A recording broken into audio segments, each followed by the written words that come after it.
ایک اور ہم بات کریں گے. جو دوسرا سوال تھا وہ یہ تھا ذوالقرنین کے بارے میں. جی جی جی کہ یہ آپ سے پوچھتے ہیں ذوالقرنین کے بارے میں تو ہم آپ کو اس کا کچھ حال سناتے ہیں. اللہ تعالیٰ کہتا ہے, یہاں اللہ پریزنٹ نہیں یوز کر رہا, دیکھ لیں فرق کتنا ہے. وہاں اللہ کہتا ہے کہ آپ دیکھ رہے ہیں, یہاں اللہ کہتا ہے کہ ہم آپ کو سناتے ہیں کہ وہ کیا تھا. اب ذوالقرنین کا واقعہ جو ہے نا, یہ اس لیے بہت ہی اہمیت کا رکھتا ہے کہ ذوالقرنین نے انٹر گلیکٹیکل ٹریول کیا ہے. جی اچھا بالکل ٹھیک ہے. ذوالقرنین ایک دنیا سے دوسری دنیا میں ٹریول کیا ہے پورٹل سے. اور ہمارے عربی کے جو لوگ ہیں وہ اس کو سمجھتے ہیں, لیکن انفارچونیٹلی جب اردو میں ٹرانسلیشنز کی گئیں, ایک تو اردو کی زبان کی کمزوری ہے کہ اس کے پاس الفاظ کا ذخیرہ اپنا نہیں ہے اور وسیع نہیں ہے. اچھا. اور دوسرے نمبر پہ اردو میں ٹرانسلیشن ہو ہی نہیں سکتا قرآن. اچھا ہو ہی نہیں سکتا بالکل. اس کا مفہوم تو بیان کیا جا سکتا ہے. مثلا فار ایگزامپل یہ قلم اگر میں یہاں رکھ دوں تو ہم کہیں گے کہ جو پین ہے وہ میز کے اوپر پڑا ہوا ہے. بالکل ٹھیک ہے. اور اگر یہ قلم یہاں ہے تو پھر بھی آپ کہیں گے کہ پین میز کے اوپر ہے, میز کے اوپر ہے, ہوا میں. لیکن عربی میں یہ دونوں چیزیں ڈیفرنٹ ہیں. عربی کہتی ہے کہ القلم علی المکتب, وہ یہ ہے, لیکن القلم فوق المکتب یہ ہے.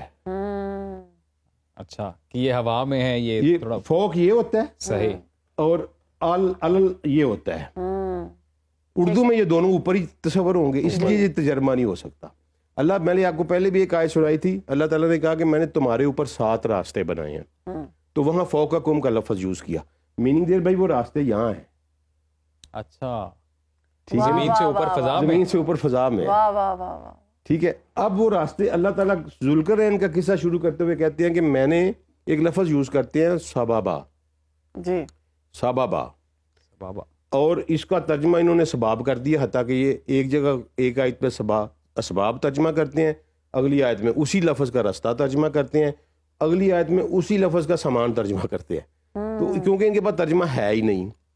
اب سبابا کا لفظ جو ہے صرف سورہ کہف میں یوز نہیں ہوا, یہ قرآن میں سورہ کہف میں 4 دفعہ یوز ہوا, اور 4 دفعہ اور جگہ قرآن میں یوز ہوا ہے. سورہ حج میں یوز ہوا ہے, سورہ مومن میں یوز ہوا ہے, اور سورہ سعد میں یوز ہوا ہے. ٹھیک. یہ جہاں جہاں استعمال ہوا ہے یہ اوپر جانے والے راستے کے لیے استعمال ہوا ہے. اور اللہ کہہ رہے ہیں ذوالقرنین کو کہ میں نے اس کو کچھ ثوابہ عطا کیے تھے, سارے نہیں کیے تھے. ذوالقرنین کو کچھ راستے بتائے, کچھ راستے ہم نے عطا کی, پورٹلز, کچھ پورٹل یا راستے ہم نے عطا کیے تھے. اب دوسرے اگلی کسی اور جگہ پہ اللہ چونکہ 7 کہتا ہے, ادھر ذوالقرنین کے 3 سفر ہیں. میننگ دیر بائی کہ میں یہ سمجھا ہوں کہ 7 راستے ہیں, اس میں سے 3 عطا کیے گئے تھے ذوالقرنین کو, پورے 7 نہیں دیے گئے تھے. اور وہ 3 کے ذریعے سفر کرتے تھے. ہاں میں آپ کو اس کا بتاتا ہوں کہ وہ کیسے ہوا. اب وہ کہتے ہیں کہ میں نے اس کو کچھ سبابہ عطا کی ہیں. آگے قرآن سورہ حج میں بھی سبابہ کا لفظ یوز کرتا ہے, اور وہیں بھی یہ کہتا ہے کہ یہ اوپر کیوں نہیں, سبابہ پہ چڑھ کے اوپر کیوں نہیں آ جاتے. پھر ایک جگہ پہ فرعون کہتا ہے حامان کو کہ اے حامان میرے لیے ایک اونچی بلڈنگ بناؤ تاکہ میں سبابہ تک پہنچ چکوں, وہ سبابہ جو آسمان کی طرف جاتا ہے, ٹھیک ہے, اور میں دیکھوں موسیٰ کے رب کو. اچھا ٹھیک ہے, باقاعدہ اونچی بلڈنگ, ٹھیک ہے, اور آسمان کی طرف جانے والا, وہاں بھی لفظ سبابہ یوز ہوا.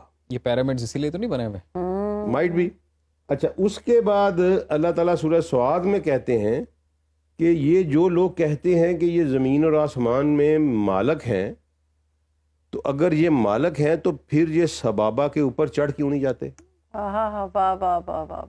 یعنی سبابہ کا لفظ یہاں بھی یوز ہوا ہے, وہ اوپر جانے کے لیے والے راستے کے لیے ہی استعمال ہوا ہے. تو اب اللہ کہتے ہیں کہ ذوالقرنین پہلے سبابہ پہ چلا, ٹھیک ہے, اور وہ وہاں پہنچا جہاں سورج غروب ہو رہا تھا. او پورٹل کے ذریعے وہاں پر گئے جہاں پر سورج غروب ہو رہا. اس سبابہ پہ وہ چڑھا, اس سبابہ کو آپ پورٹل کہہ لیں, وارم ہول کہہ لیں, جو مرضی کہہ لیں, بلیک ہول, لیکن قرآن اس کو سبابہ کہہ رہا ہے. تو اس ایک سبابہ کے اوپر چلا, اور پھر وہ وہاں پہنچا جہاں اس نے سورج کو ایک مڈی, بلیک مڈی سٹرکچر میں غروب ہوتا ہوا پایا. اب ایک طرف اللہ کہتے ہیں کہ میں نے پوری دنیا کے اوپر حکمرانی دی تھی ذوالقرنین کو، تو اور وہ نبی تو نہیں تھے؟ واللہ عالم جی ہم نہیں کہہ سکتے، کیونکہ نبی صلی اللہ علیہ وسلم نے کنفرم نہیں کیا کہ وہ نبی تھے. تو اب اگر ان کی پوری دنیا پہ حکمرانی تھی تو سورج تو دنیا میں کہیں ڈوبتا ہی نہیں. ہاں جی، تو وہ کہاں پہ ڈوب رہا تھا؟ یہ تو ارتھ روٹیٹ کرتی رہتی ہے، ارتھ روٹیٹ کرتی رہتی ہے، سورج تو کہیں نہیں ڈوبتا. وہ کہیں اور نہ کہیں. ملکہ وکٹوریا کی 40% دنیا کے اوپر حکمرانی تھی، تو اسے پتہ چل گیا تھا کہ میری سلطنت میں سورج غروب نہیں ہوتا. یہ آج لیکن یہ کل بھی کی تو- بات ہے نا. عبدالسلام صاحب یہ بھی تو ایک حدیث ہے نا کہ زمین اور آسمان کے اندر ایک پانی ہے جی، اور سورج وہاں پر غوطہ زن ہوتا ہے. اب وہ نہیں، وہ یہ ہے کہ ایک آسمان سے دوسرے آسمان کے درمیان پانی ہے. پانی ہے. ٹھیک ہے. اب یہ دیکھیں کہ سورج کہیں غروب ہو رہا ہے نا، تو کہاں غروب ہو رہا ہے؟ سٹار کہاں ڈائی کرتا ہے جا کے؟ بلیک ہول میں. بلیک ہول میں. ذوالقرنین اس بلیک ہول کے پاس پہنچا ہے یس. کہ جہاں اس نے پایا سورج کو ایک بلیک مڑی چیز میں ڈوبتا ہوا، اور وہاں جب پہنچا ہے تو وہاں اس نے ایک قوم پائی ہے. یہ تو عبدالسلام صاحب ابھی سائنٹسٹ بھی بولتے ہیں کہ یونیورس میں زیادہ تر black matter black matter exist کرتا ہے. ٹھیک ہے جی نا. ہاں. حمیہ کا لفظ یوز کیا اللہ نے، عینی حمیہ. ٹھیک ہے نا جی. یعنی یہاں آپ کہہ لیں کہ ایک چشمہ تھا، یا عین کا مطلب ہے آنکھ، آنکھ جیسی شیپ تھی اس کی. اچھا، ٹھیک ہے. تو آج وہ اگر بلیک ہول کی تصویر آپ دیکھیں، ایون یونیورس کی تصویر دیکھیں، تو وہ بھی آنکھ جیسی نظر آتی ہے. تو وہ وہاں پہنچا وہاں، اور مزے کی بات دیکھیں کہ وہاں اس کو ایک قوم پائی اس نے، وہاں زندگی تھی. اچھا. اور پھر اللہ وہاں کہتا ہے کہ ہم نے ذوالقرنین کو کہا کہ تو چاہے تو ان کو سزا دے، چاہے رحم کر. اب یہ بڑا عجیب واقعہ ہے. اللہ نے اپنے پیغمبروں کو بھی یہ اختیار نہیں دیا کہ چاہے تو سزا دے چاہے. اللہ وہ کہتا ہے کہ جو برے ہیں ان کو سزا ملے گی، جو اچھے ہیں ان کو جزا میں جزا ملے، انعام ملے گا. اللہ ذوالقرنین کو وہاں ڈسکریشن دے رہا ہے، جس کو چاہے جو چاہے سزا دے لے، چاہے وہ. ذوالقرنین کہتا ہے نہیں، ان کو دعوت دوں گا، جو اچھے کام کریں گے ان کو نہیں کچھ کہوں گا، جو برے ہوں گے ان کو سزا دوں گا. اب یہ اس کا ایک سبابہ کا سفر ہے. پھر اللہ کہتا ہے کہ ثم فاطمہ سبابہ، پھر وہ ایک اور سبابہ کے اوپر چلا، اور پھر پہنچا وہاں پہ جہاں سورج کو اس نے طلوع ہوتا ہوا پایا. اب یہ کہاں پہنچا؟ ایک وہ تو چلے بلیک ہول پہ چلا گیا، صحیح. یہ کہاں پہنچا؟ یہ نیبولا پہ پہنچا. اچھا، وہاں پہ طلوع ہو رہا تھا، نیبولا پہ پہنچا نا، جہاں سے سٹار جنم لے رہے ہیں. جنم لے رہے ہیں. ٹھیک ہے. اور وہاں اللہ تعالیٰ کہتے ہیں کہ ایک قوم تھی، اور ہم نے سورج اور ان کے درمیان میں کوئی اوٹ نہیں بنائی تھی. اچھا. اس لفظ پہ، اس آیت پہ غور کریے گا کہ وہاں ایک قوم ملی، اور ہم نے سورج اور ان کے درمیان میں کوئی اوٹ نہیں بنائی تھی. میننگ دیر بائی کہ ان کی ایٹماسفیئر نہیں تھی، اوزون لیئر ان کے اوپر نہیں تھی. ٹھیک ہے نا. اور آگے اللہ زور دے کے کہتا ہے کذالک، ایسا ہی تھا. یعنی یہ نہ سمجھنا کہ یہ کیا بات میں کر رہا ہوں، ایسا ہی تھا. اور وہاں جو کچھ تھا وہ سارا مجھے پتہ بھی ہے اور میرے احاطے میں بھی ہے. وہ ایک ایسی عجیب و غریب دنیا تھی. عبداللہ بن عباس کی روایت ملتی ہے، روایتاً تھوڑی سی ضعیف ہے، لیکن قرآن کی اس نریشن میں فٹ بیٹھ رہی ہے کہ وہ ذوالقرنین جب وہاں پہنچا تو ایک مخلوق تھی جو دن کے وقت پانی کے اندر چلی جاتی تھی، واہ واہ واہ. اور رات کو باہر آ جاتی تھی. اچھا. یعنی اس لیے کہ دن کے وقت سورج اور ان کے درمیان میں کوئی اوٹ نہیں تھی. اور اب یہاں اللہ تعالیٰ پوری سائنس بیان کر رہا ہے کہ تمہاری جو زمین ہے اس کے اوپر میں نے سورج اور آپ کے درمیان میں بلینکٹس بنائے ہیں، اوزون کے ڈیفرنٹ لیئرز بنائی ہیں، جی ہاں. تاکہ آپ سورج کی جو ریڈیشن سے محفوظ رہ سکیں. اور وہاں اللہ کہتا ہے کہ میں نے نہیں بنایا تھا. یہ اللہ کا، یہ اس کا دوسرا سفر ہے. اور یہاں کوئی کلام نہیں ہے، کوئی انٹریکشن نہیں ہے ذوالقرنین کا اس قوم کے ساتھ جو وہاں رہ رہی تھی. ٹھیک ہے. اب جب وہ تیسری، پھر اللہ کہتا ہے کہ وہ پھر ایک اور سبابہ پہ چلا، تیسرے پہ، اور پہنچا بین سدین.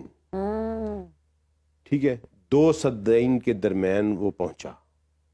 ٹھیک ہے. اب صد کا لفظ ہم نے ڈھونڈنا ہے کیا ہے. اور عربی زبان میں صد کا لفظ قرآن پاک میں سورہ یاسین میں آیا ہے صحیح. اور وہاں آیا ہے ایک پردے کی شکل کا. اچھا 2 پردوں میں پہنچا, 2 پردے تھے, 2 سدین تھے, 2 جہاں پہنچا. ٹھیک ہے, جہاں وہ پہنچا بیریئرز سمجھ لیں آپ, ٹھیک ہے. 2 بیریئرز کے درمیان میں پہنچا اور وہاں اس نے ایک قوم پائی. اور یہ تو کہتے ہیں انہوں نے ترجمہ کر دیا کہ وہ کوئی زبان نہیں سمجھ رہے تھے. ایسی بات نہیں, وہ کوئی بات پہ غور کرنے پہ تیار ہی نہیں تھے. قرآن کا اصل مطلب یہ ہے. صحیح, یعنی سننا ہی نہیں چاہ رہے تھے کچھ. وہ سوائے اس کے کہ وہ کہہ رہے تھے کہ ذوالقرنین یہ یاجوج مجوج ہمیں کھا گئے, اچھا یہ مارے, وہ اس کے علاوہ وہ کوئی بات سننا نہیں چاہ رہے تھے. تو وہاں پہ یاجوج مجوج وہ نہیں تھی قوم, کوئی یاجوج مجوج ایک ایسی قوم تھی جو ان کے اوپر آ کے اٹیک کرتی تھی, بالکل, اور انہوں نے کہا کہ یہ اس زمین کے اوپر یہ فساد مچاتے ہیں, جس کا ہمیں بھی تو ہمیں اس سے بچاؤ. اب ہمارا ٹائم ختم ہو رہا ہے, تو اگلے سیگمنٹ میں پھر ہم ڈیٹیل سٹڈی کریں گے کہ یاجوج مجوج کو اس نے کیسے روکا, اور میں یہ ثابت کروں گا کہ ذوالقرنین نے ہاں کہ وہ اس دنیا کی بات نہیں ہے. اشارتاً میں کلوزنگ کرتے ہوئے بتاتا چلتا ہوں, اس نے کہا کہ مجھے لوہے کے تختے لا دو. اب وہاں کوئی سٹیل مل تو نہیں لگی ہوئی تھی, تو کہاں سے لائے, کہاں سے آیا؟ تانبا ڈیل دوں گا, پگھلا ہوا تانبا, تو وہ کہاں سے آئے گا پگھلا ہوا تانبا؟ ٹھیک ہے نا, تو اس کا مطلب ہے کوئی بڑی ہائی ٹیک ورلڈ تھی وہ. ٹھیک ہے, تو وہ پھر اس کی ہم ڈسکس کریں گے کہ یاجوج مجوج ہے کیا, اور اس نے کیسے اس کو روکا, اور اس کے بارے میں پھر کیا کہا, اور یہ کب باہر نکلیں گے, اور قرآن نے سورہ انبیاء میں یاجوج ماجوج کے بارے میں کیا کہا. یہ بڑی امپورٹنٹ ہے کیونکہ یہ سارے کا سارا ریلیٹڈ ہے دجال کے. جہاں ذوالقرنین نے 3 پورٹل کھولے, اور دجال 1 کھول لے, 2 کھول لے, ہو سکتا ہے 7 ہی کھول لے. تو یہ ثابت ہو رہا ہے کہ اگر وہ کھولے تو تم میرا ایک جو پیغمبر بھی نہیں تھا شاید ذوالقرنین, اس نے یہ کام کر لیا تو تم کر لیا, تو دجال نے کر لیا تو کیا